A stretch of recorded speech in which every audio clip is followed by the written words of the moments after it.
So while it's great to see video of someone like R. Kelly lose it, there are examples of people who lose it in cases where it's not okay and absolutely criminal. Yeah, absolutely disastrous. So I got young kids too.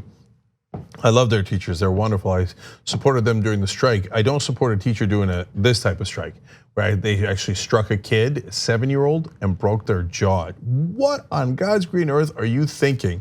So a bit disastrous. This is actually from a couple of years ago. Let's watch. A Baltimore teacher has just been fired after a student that he was attempting to discipline ended up with a broken jaw and allegedly some missing teeth. Trayvon Grayson is the 7-year-old who suffered these injuries, and I'll tell you a little more about the teacher who got in trouble, but before I do so, let's take a quick look at this video from WBAL-TV. 7-year-old Trayvon Grayson is bruised, swollen, cut, and missing several teeth. Injuries that his parents say happened when an assistant teacher at the second grader school assaulted him. My son told me he threw my son into the wall. My son had dreams about it all last night, this morning, still shaking in his sleep, jumping in his sleep and everything, like saying that he keep having visions of the teacher throwing him into the wall. Trayvon goes to City Springs Elementary in East Baltimore. According to his mom and dad, the assistant teacher was escorting the second grader to the main office for an alleged disciplinary reason at the end of the school day Monday. But he never made it to the office. His mom says that when she got to the school, Trayvon was in an ambulance crying, and the teacher was there as well, she says, with Trayvon's blood on his clothes. The teacher told me put him over his shoulder, and when he put him down, he was bleeding. That's it. Like, how can you tell somebody that? He said he made a mistake. He said, I made a mistake. It was a mistake. So the teacher is identified as 25-year-old Timothy Randall Core, an employee of the Baltimore Curriculum Project charter operation. The educator said that he was taking the 7-year-old to the principal's office for disrupting class when the incident occurred. By the way, there has been a warrant out for his arrest, so he is going to face some legal challenges as a result of beating up a 7-year-old. First and second degree child abuse and first and second degree assault, reckless endangerment, and neglect of a minor. It's the kind of story that makes your blood boil because, you know, anybody who's got a kid, I mean, you don't need to have a kid empathize, I hope, but you got a kid about that age as I do, and you think, oh my God, if a teacher did that to my kid.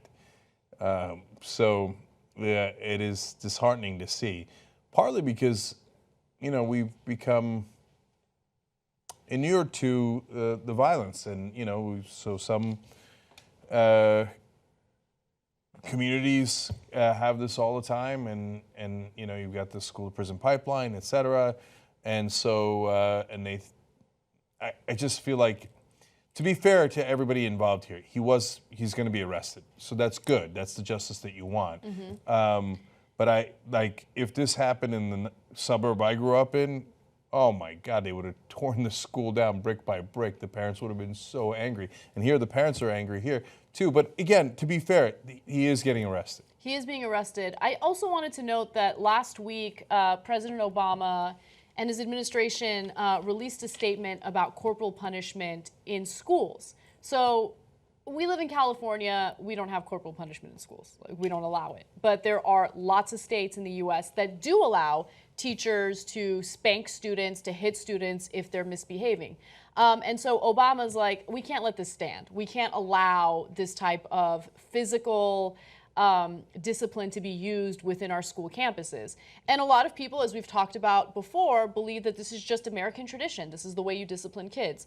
What kind of message does it send to children when adults use a form of violence against them to discipline them? I mean, it sends a pretty bad message, especially when it's being done on a school campus by essentially strangers. I mean, I can't even imagine telling a teacher that it's okay to spank my kid. Like, a teacher lays a finger on my kid, and we're gonna have some problems. But yeah, well, the thing that it tells them is that violence is the answer. Thanks for watching the Young Turks. Really appreciate it. Another way to show support is through YouTube memberships.